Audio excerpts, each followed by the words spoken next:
Oh, that's abrupt. Hello, welcome to the Homemade Broadcast live stream episode 445. My name's Will. This is Anna somewhere.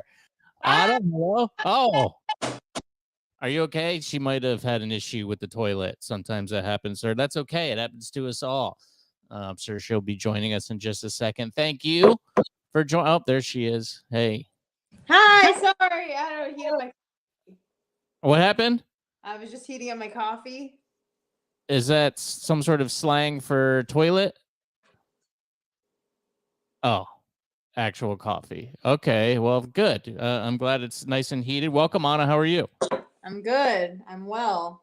It's time to podcast because this is the only time the cat wants to hang out with me and make noise is when we are live. So it is time to record. Let's see it. Pull him up. Let's see that cat. Come here. It's big now. Come here. Come here. Now it doesn't want me to touch it, of course, naturally. But you'll hear it throughout the podcast, no doubt. Great. I love a little ambient meowing. I'm back. I feel better this week. Anna, I've never had a incident on air, which is one of my biggest fears, is that something will go horribly wrong and I'll get sick. I mostly think about like bathroom stuff that would happen to me where I'd have to like make two in my pants or something because there was no other options. But I had something going on with an allergy. Something was either stuck in my sinus passages, something was going on, and I almost had to bail. And thankfully, you had a great story to tell about a disabled person who died. And I want to thank you for doing that out last week.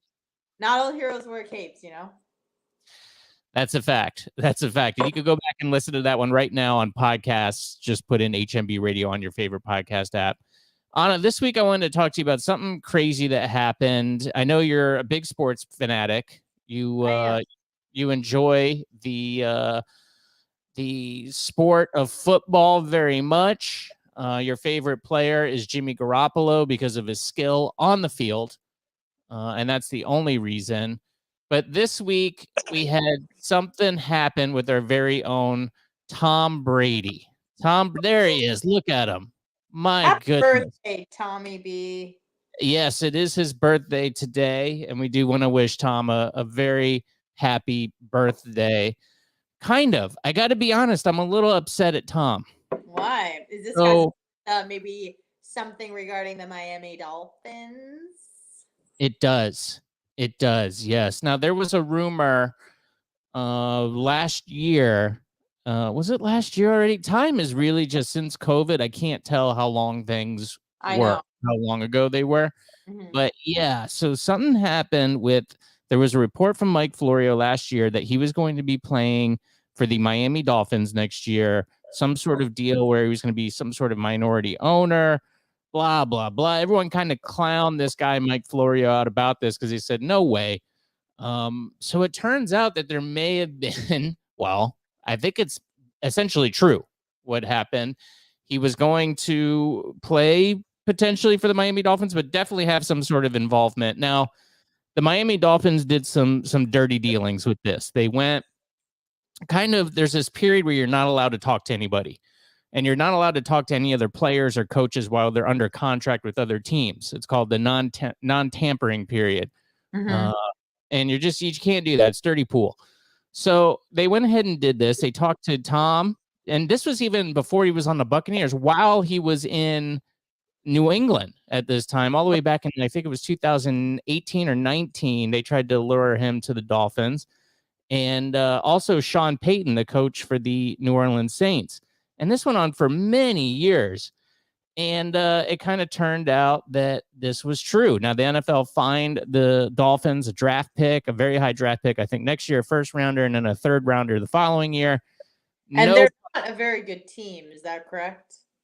They're on the ups. They're on the come ups, right. Getting better. But yeah, I would say that's fair that they're not the caliber that the Tampa Bay Buccaneers, are and were during that time.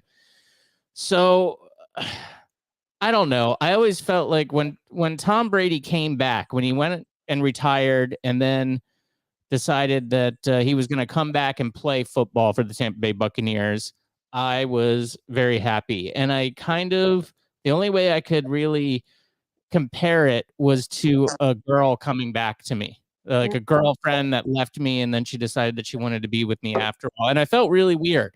saying that at the time, and I still do. But I really did feel this way. Now, I also understand, and I kind of just know the deal that Tom Brady is the hot chick, right? It's the hot, popular girl at school. The New England Patriots, who a team that he helped build, was the perennial powerhouse of the league. They won many Super Bowls there, and that Tom Brady was, quote unquote, too hot for us, too hot for the Tampa Bay Buccaneers. But we were the nice guy, we were the friend, and we were going to enjoy him while we had him. She was going to make some mistakes with us here in Tampa, Right? And for 2 years, they did that, and we got a Super Bowl out of it. So I kind of always had the feeling like we're just going to enjoy Tom while we have him. But I don't know. Once this report kind of got confirmed that he was trying to two-time us, I kind of got a little upset. And I don't know why. Because who cares, right? He's still going to play for the team. The Bucs played it well. They said they would trade him away if he wanted to come out of retirement to another team for like 5 number 1 draft picks. And the Bucs did everything right. But I don't know. I feel like it kind of tarnishes his legacy in Tampa just a little bit. Now, if he wins another Super Bowl this year, I don't think anybody's going to care. But why do I feel this way? As somebody who doesn't care about football, I want to get your perspective of why do I even care about this? Sounds like you're quite possessive over Tom Brady. I am a little bit. Yeah. I am. Yeah. You were, the new boyfriend, and you want to think that you stole him away from the other guy. And you don't want to think that you were in the running along with some other guy to steal him away, but she ended up with you. You understand what I'm saying? Like you're willing to accept that Tom Brady had exes, aka the New England Patriots. But you're not willing to accept that, in pulling Tom Brady away from that team, that he was talking to any other possible suitors.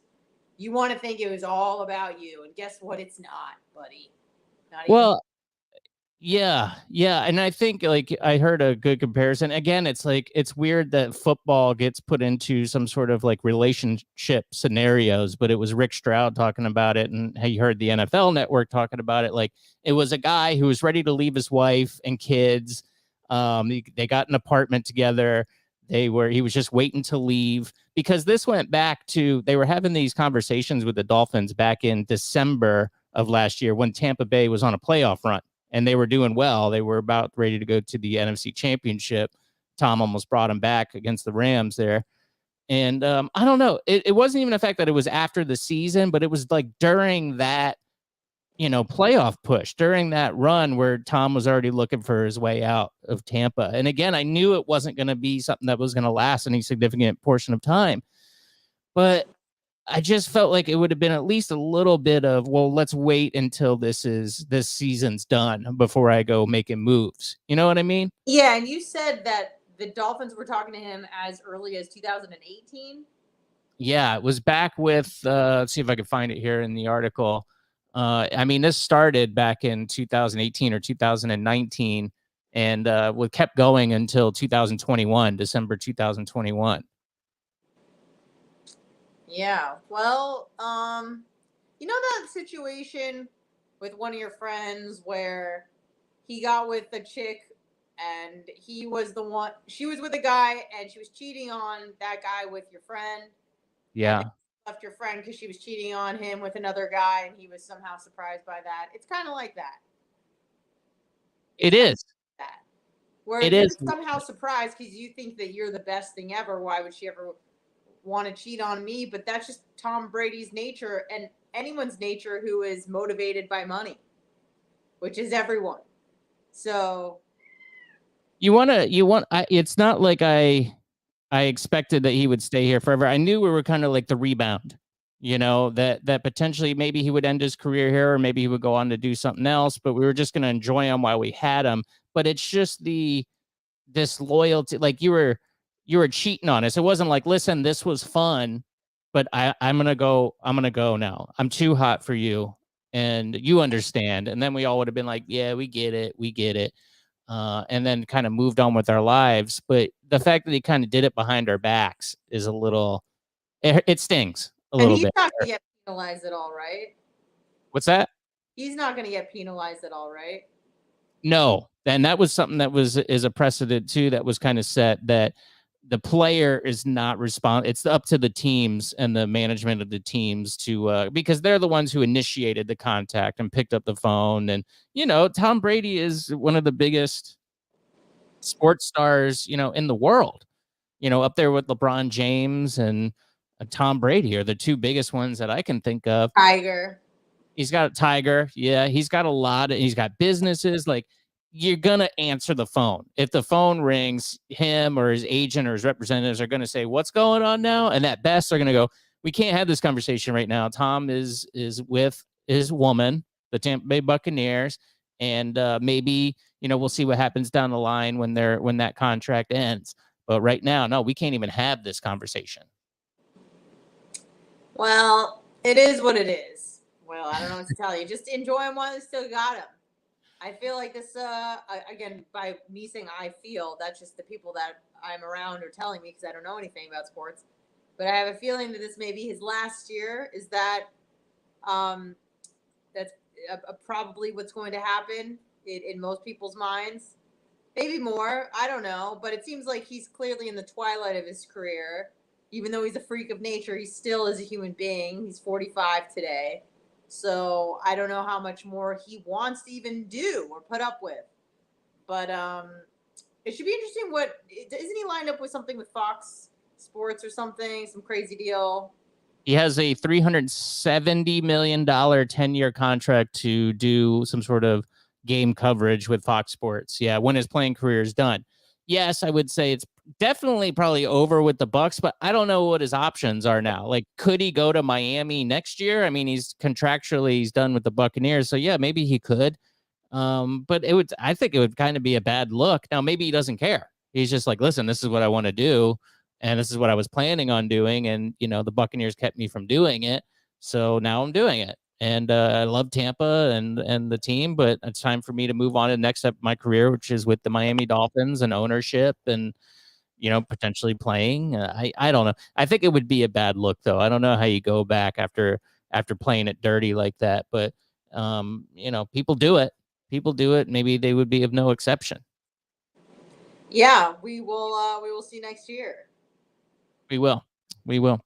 All right. Well, good. I just wanted to get your psychological evaluation of me and why I feel slighted on this. I feel like a lot of people out there probably do a little bit, but also we probably shouldn't, because we shouldn't have even had him to begin with, really. And maybe that's low self-esteem, but when you've been a Buccaneer football fan for as many years as I have, and there's certainly people out there who've been fans longer, the struggles and tribulations that team had for many, many years. So yeah, finally a winner.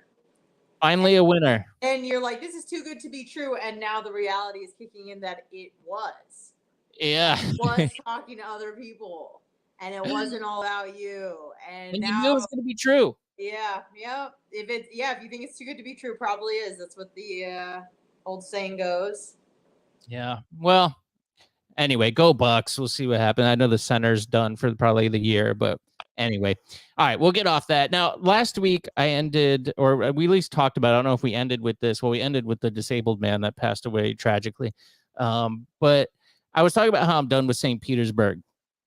And it's not cool anymore. And, it's run by yuppies and people with small dogs drinking wine at 11 a.m. And I've had it. I sent you a story and you said, I believe your words were, and you said St. Pete wasn't cool anymore. It's on the upswing. It's getting its funkiness back. I have to agree that there are some things happening here. It's St. Petersburg, Florida is sister city with St. Petersburg, Russia for many reasons. But now it's even more than that, because the Russian government was trying to infiltrate St. Petersburg, Florida elections in a bizarre story that I was just fascinated by. So what happened, and I brought up Gadzi Kadzo, who is, I believe, in jail right now for definitely sodomy and maybe down the line attempted murder. I haven't followed up with it. He was part of the Uhuru group. He broke off from them and started this group called, I believe it was the Black Hammer group. So that group, Black Hammer, as well as the Uhuru group, federal agents executed a search warrant last Friday at the St. Petersburg headquarters of the Uhuru movement, a 50-year-old African socialist organization, as part of an investigation into Russian interference in local U.S. elections. What? I couldn't believe this. Did you read the story I sent? I read most of it, yes, but it was a couple. Yeah, it was. The FBI came in, raided the house, and they found this guy, Alexander Viktorovich Ionov. He is charged with spreading misinformation and discord to disrupt local elections, targeting the Uhurus for potential political cooperation. Federal agents executed the search warrants last Friday morning at multiple locations, including the Uhuru House. The searches appear to be related to an indictment that was unsealed Friday against Ionov. He was the only one charged in the whole thing. I know that the Omali Yeshitila, the longtime leader of the Uhuru group and the St. Pete movement, said him and his wife were handcuffed and taken out of their St. Louis home by agents, but I don't believe he's charged as of right now. And this started all the way back in 2014 and went all the way up until March 2022. And it includes the group, the Uhuru group here, and I believe the Black Hammer group in Georgia. And there was another group in California, and they gave money to their candidates. And the Uhurus ran a candidate named, and I don't know if this is who it was, but I'm assuming this is who it was. They had this girl, Akile something, that was running for mayor with her message. I guess she took money from the Russians, which is awesome, kind of. I'm not going to lie. Now, he worked for the Russian Federal Security Service, or the FSB, as it's more commonly known, this guy. And according to the indictment, they wanted to interfere with those U.S. elections. He provided financial support to local groups intended to further Russian interests. He also covered and paid for travel expenses, including for the leader of the St. Petersburg group to travel to Russia in May 2015 to discuss future cooperation. 4 months later, in September 2015, Ionov again paid for the St. Petersburg group leader to attend the Dialogue of Nations conference in Moscow. The indictment refers to the group in St. Petersburg as U.S. Political Group 1 in the indictment. They should just change their name from the Uhuru movement to U.S. Political Group 1, because that is way more badass. Yeah. This is a crazy story. I was mystified by it, and I was like, wow, I feel like St. Pete is back on the map. Yeah. You gotta stick around a little bit longer. It's gonna get crazy. Authorities also said that Ionov used his control over the St. Petersburg group to monitor and support the political campaigns of two people in 2017 and 2019. In the wake of Russia's invasion of Ukraine, the group hosted Ionov by video conference to discuss the war.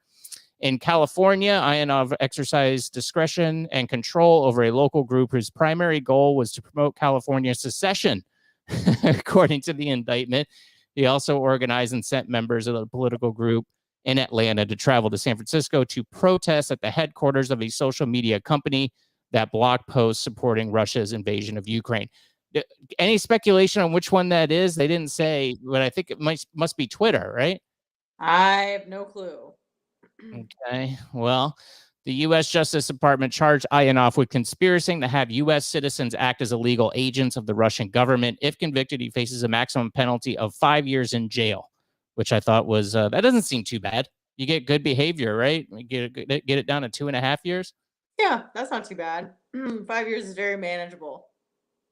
Yeah, that's not so bad for treason. And then you just hope for another pandemic and they let you out early, which happened to a person I know. So yeah, federal prison's not too bad either. I mean, that's like a club I fed. think state prison is really where it gets real bad.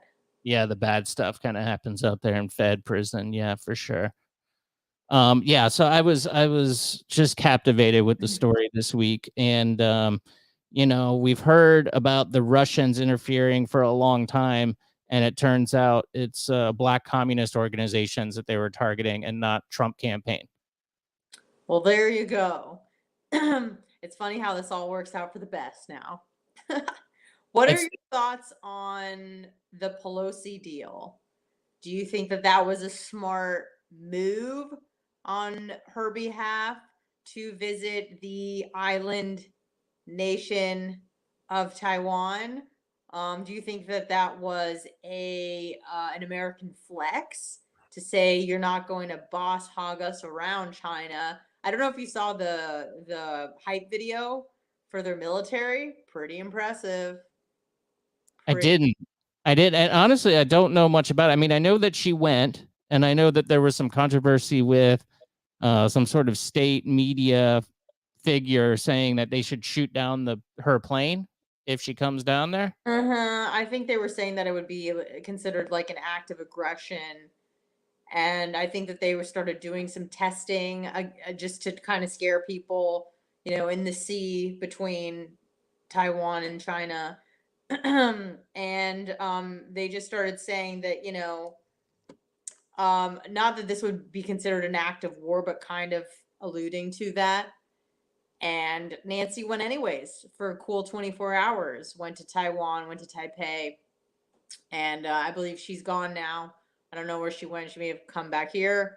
I'm not quite sure. But everybody was kind of, fingers crossed, hope this doesn't escalate into a global situation. But I was just wondering what your take on that was. Should she have gone in the first place? Is it good that she kind of stood up to the Chinese and was like, "You're not gonna tell me what to do"?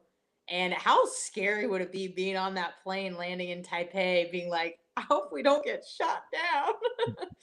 Well, that's what I was thinking as she was coming into town. I'm like, she might get assassinated, but a lot of this is just kind of a large bark and really no bite. Not quite sure. So Yeah, I don't know. I don't know too much about it, to tell you the truth. I don't know mhm. what she went for. I know the White House kind of hung her out to dry, as in like, oh, we didn't really know what she's doing. She's kind of doing her own thing. And you're Well, like, I think that was, obviously by design because they didn't want to make a statement in support of her going and then or non-support to make us look weak to say that we were being kind of bullied by China. So they kind of just said, "Listen, that's her deal. That's her plans." Obviously, they know what's going on. Obviously, they're making strategic plans about it all. But what I thought was interesting is I was listening to an ex-CIA guy a couple months ago by the name of Andrew Bustamante. Maybe you've heard of him, maybe not. But he was saying that by 2024, again, he's just making a prediction, but he seems to know a lot about all this sort of stuff. But when I watched him, it was probably a few days after Russia invaded Ukraine, and he said that China is and Taiwan is next. He goes, America's not going to do anything when it comes to Ukraine. We're not going to send troops. We may give support financially, economically, but we're not going to go in there. We're not going to do S basically. And China is going to take that and go, okay, we're next because it's kind of a similar situation: Russia, Ukraine, China, Taiwan. So he says his prediction is by 2024, China will invade Taiwan, like a full scale invasion, just like Russia did to Ukraine. So I was like, ooh, mm, hope that yeah, doesn't. But there's no way that Taiwan can defend itself, much like, I mean, Ukraine's doing a pretty badass job for being Ukraine, but China, I feel like, is a different story um, in terms of strength, military power, and just numbers. So, yeah. That's a whole. I don't know too much about about oh, that. I try to keep up with it, but yeah, probably. I mean, I know that it's been contested territory for a long time, and back when the world wasn't completely in disarray.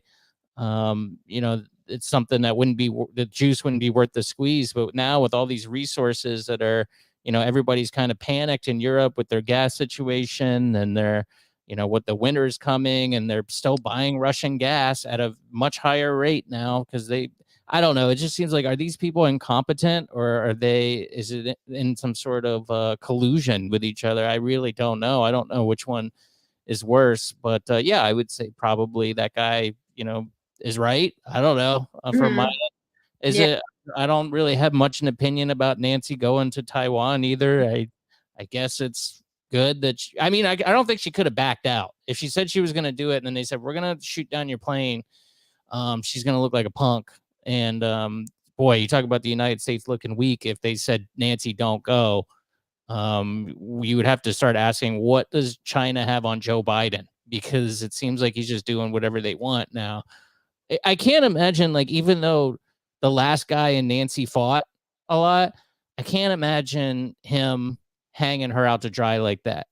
I think if they threatened to shoot her plane down, Trump would have been like, "No, you're not. And if you do, I will shoot nuclear bombs at your house and kill you." Yeah, yeah, because she is a representative of this country, the country that he loves. Talking about Trump, obviously. So, yeah, I'm glad she's okay. You know, I heard some people saying like, "Oh, she gets shot down." I'm like, don't say that. Like, I don't She's think ours. a particularly good politician. I don't think she's a great person, but she's a human being, and she's obviously if she's gonna die, she's not gonna die by herself. You know, if she's on And a she's plane, ours. the other people.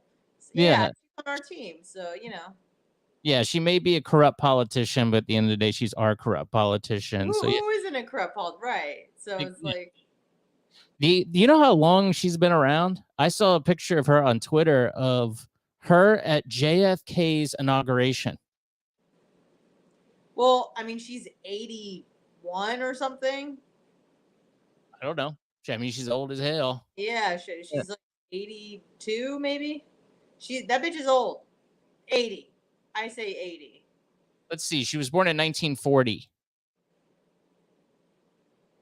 Okay, Old 82. vet. 82. 82 years old, and she's still in Congress. Let's see. When did she assumed office? 2000. No, that can't be right. When was her first go in office?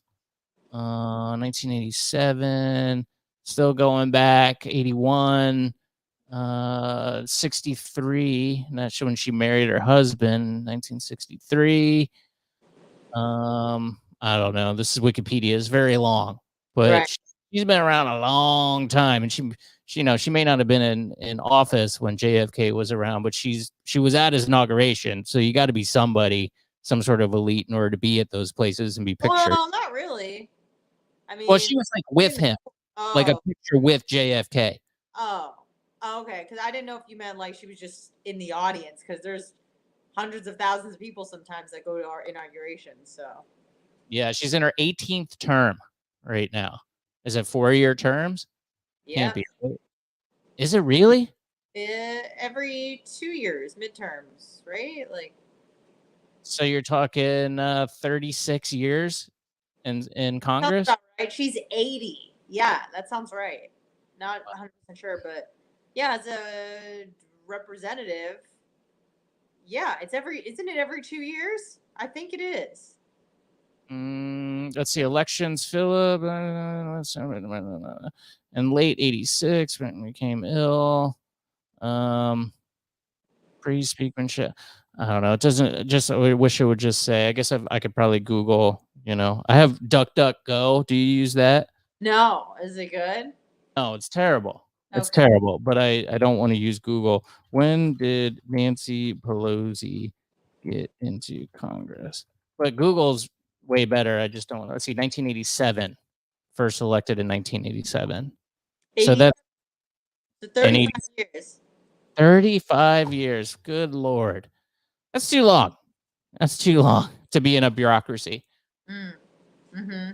Yeah, when you make politics your career, that's usually what happens. It's got to be a fun job, though. They don't want to give it up too easy. No That's way. And especially if you're like a young politician, I mean, that seems like you'd really, when you're at like the peak of your hotness and making money and you still got enough energy to party, like you're a rock star and you're in government. That's cool. Like, yeah, you're young, but you don't really have power. It's much like the Soviet bureaucracy. You don't really get the power a la Nancy Pelosi until you're older. It goes by you don't seniority. have power. You don't really have any say in the deal. When you're first getting there, I don't even know if you sit on committees when you first get into Congress. Okay. But I mean, you still represent your district, your community, and it's also just the status of being in government. Even if it's kind of like empty power, other people are like, "Whoa, you're in Congress!" Like, that's Yeah, you're in the nobility. You're a dignitary. Yeah, just by the title alone, even if it's kind of like you said, even if you're not on any committees or anything like that, which is really where most of the wheeling and dealing is, and where most of the power lies. But even if you're not, just think about like your notoriety, like Marjorie Taylor Greene. I think, not that she's like super young or anything, but I don't think she's on any committees anymore. But I mean, she's one of the most popular names in Congress, you know? So a lot of it is just getting your name out there, making connections, you know, getting into the Bohemian groove of things, if you know what I mean. Yeah. I'm fascinated by like the behind the scenes politics. I don't know if you ever watched House of Cards. I'm looking to get back into that show, but that sort of stuff, secret society stuff, I love. It's Yeah. cool. Yeah, I think most of like Marjorie Taylor Greene's recognition comes from negative press, but I guess there's no such thing as Absolutely. bad But press. I mean, how many people in Congress can you name? Do you know by name? I know very few.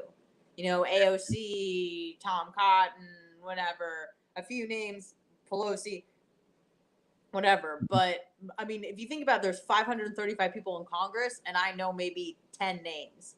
So how do I know those 10 names? Well, they're in the news, good or bad. They're in the news. You know, so Right. Yeah. Yeah. Same thing.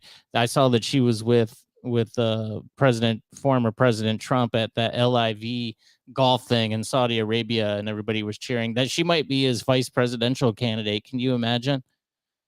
no, I don't think she's gonna be. But No, man. I wouldn't discount anything. But I don't know. I don't think she has enough likability, even among the Trump base, which is dissipating. People are done with him. I feel a lot of people are done with him. He's still pretty high up there as Oh, far I as know, the polls go, though. I know, I know. I'm curious to see what'll happen because he's gonna run again. He's gonna run again. I Um, wonder. and Joe Biden is hanging by one thread of life. So it should just be a really interesting few years. It's going to be an interesting decade. Like this whole decade from like Clinton, Trump, so 2016, you know, that whole debacle through Trump's era, through COVID, back to a double Trump Biden.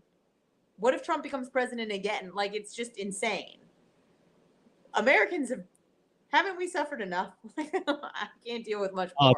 I think H.L. Mencken said that people in a democracy get the government they deserve. So that's what we're getting right now. I saw that Kevin O'Keefe just commented in the chat there. I want to thank Kevin because he sent Anna a Venmo this week, which thank you, Kevin. I appreciate it. Anna was loyal to her word, and she did send me half of that, so I appreciate it.